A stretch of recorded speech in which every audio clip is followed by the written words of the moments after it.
Good evening, and welcome back to more of the Rayman game. On the last episode, on the first episode that is, we cleared the very first level, that was Pink Plant Woods.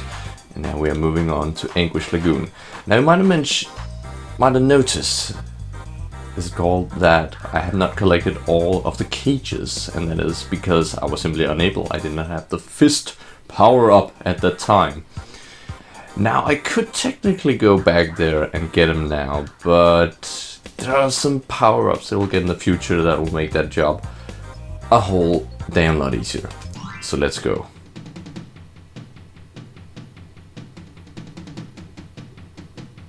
It's playing that intro cutscene again because I've just started playing again. Otherwise it would have been defaulted. But here we are.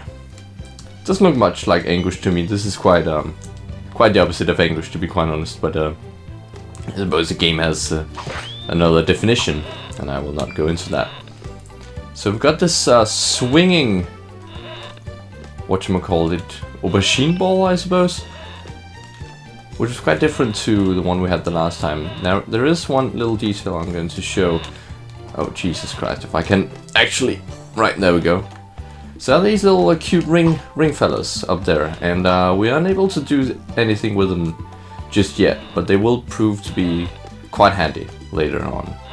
Not just handy, but actually deeply essential to proceeding in the game. So that is a false statement to be said. Oh god! And that knockback is one of Rayman's biggest enemies, because that is always going to.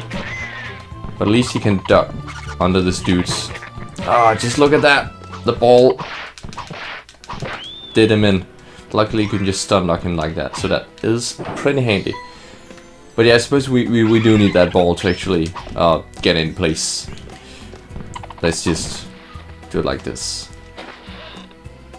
No, it's so cute. There's emoting on the feat that I accomplished. I never really understood why they just decided to kill themselves when I rescued them. I mean, just go near the water's edge and drown.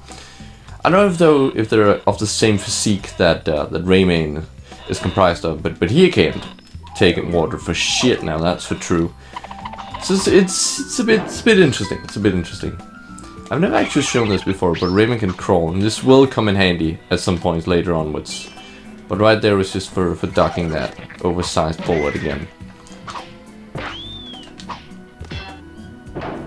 I do love me some jump punching. That is one of the best effects you can do here. It's quite neat.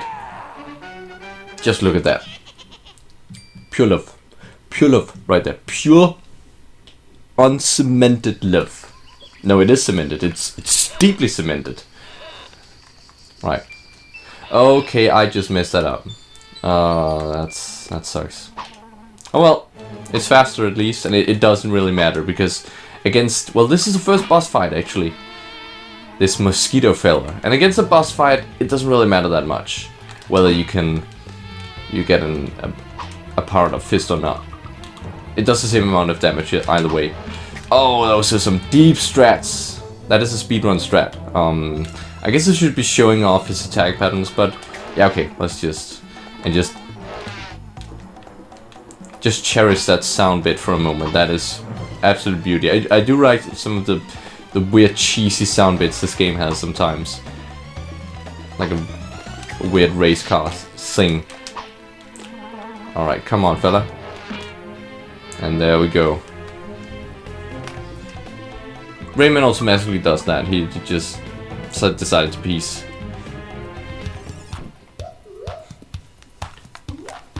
And in the world of Rayman, everyone are friends again. We just gotta, give him a bit of old pat on the eyelid, and things are great. Things are absolutely fantastic. No, I'm done. Now you're literally dismantled by limbs, but I am good, man. Alright, so this is actually one of the most interesting levels in the game, and it's also one of the first ones, which is quite neat. But this is truly a kind of side-scrolling racing section of some sort, and it's really neat. And you only see it this once. You only see it one time, and it's like, why are you doing this to me, Ubisoft, Montpellier? Why are you exposing me to this? absolute beauty that I can never repeat again. Alright, that was terrible.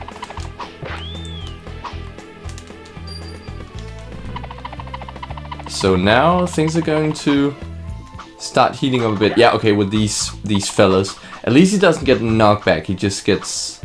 Well, he does get stunned, and that's not the worst of things, really.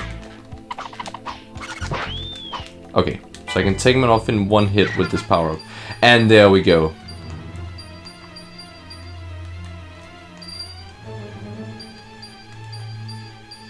Just listen to that music. I do really wonder if they had a professional orchestra in for this section, because that is absolute beauty. I really like that. Oh, his little hands just trying to fit in the frames. Well, it's gorgeous. And here we go. The second encounter with Attila the Fairy, giving us another power-up.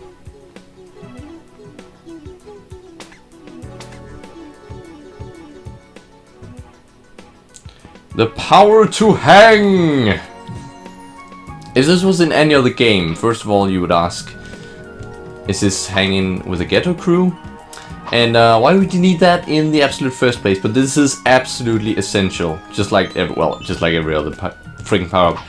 But this is really neat. Yeah, basically that's what it does, and it's so handy because you can do it in a manner where you don't really notice it happening. It's just like that. It's smooth and frame perfect, and it's just godly. All right, the power to hang is quite au contraire one of the most important power-ups in this entire game. Now, I think we're going to finish off the Dream Forest. I have missed some cages, but that is on purpose. There are some that I simply could not get just yet, but I will be able to later. I can't remember if I can finish off this one. No, you know what? I think I'm gonna go to Bandland. And I think I'm gonna call it a part here. I know it is very short, but Bandland is a grandiose place. It's a neat place, and the first level, Bongo Hills, is huge. It's way too big for some reason, but it's absolutely beautiful.